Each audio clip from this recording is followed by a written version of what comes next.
Tea time. Let me tell you a story about a man who's looking for love because he felt like he would never find it. Like literally, he's 30 years old with getting some gray hairs in his beard, and he's like, "Wait a minute, what happened to me? Like, where's my fairy tale? When am I supposed to, find somebody to be married to, have children with? I want the whole picket fence life too." And he had tried all the dating apps. He had put himself out there by going out in the community, and he still had not met anyone that he really liked. His friends encouraged him, get on Bumble again. He's like, oh God, Bumble. Oh my God. Like, okay, but you know what? He said, I'm going to give it a shot. So he was out and about in Chicago, and he went to a different neighborhood called Hyde Park.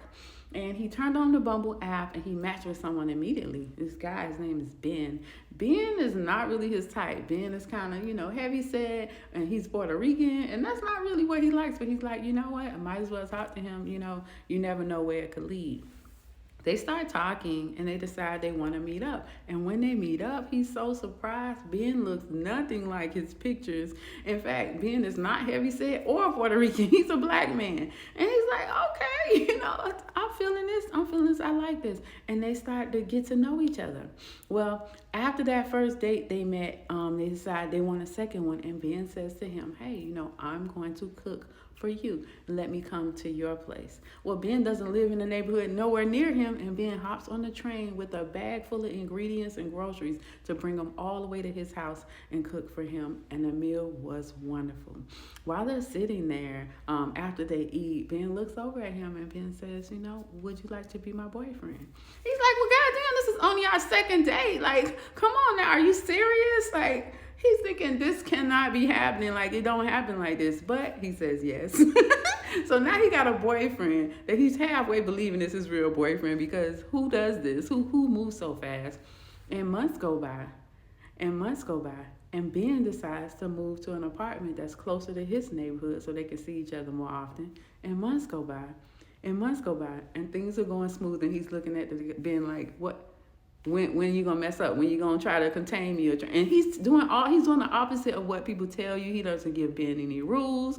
He tells Ben, you had a life before me. Continue that life just with me in it. You can go out with your friends. You can talk to who you want. He's not trying to keep Ben, but Ben is trying to be kept. And one day, years later, after they just been going through this, he says he got into a big fight with Ben. Ben looked at him and started crying.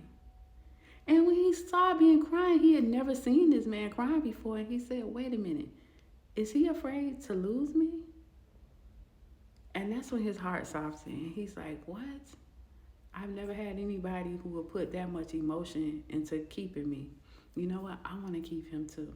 So he planned out this elaborate engagement, and he wanted to surprise Ben.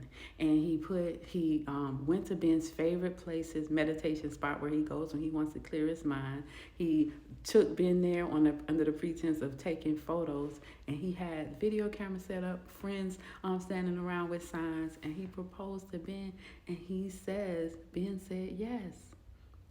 The beautiful part about his relationship now, that things are more settled and they're actually married, he says, in this relationship, I get to be the loving person that I am. He said, all those little cute things you think about doing if you could find the right person. He said, I get to do them, and I get to know that they'll be appreciated. I get to be doting. I get to be sweet. I get to be caring. I get to pour out all the love that I have in my heart, because this man, finally, this is the man that appreciates it and deserve it. And they're still together. You know what would make this picture really cute? If you said you would marry me. Oh, Lord. Wow. Plug it.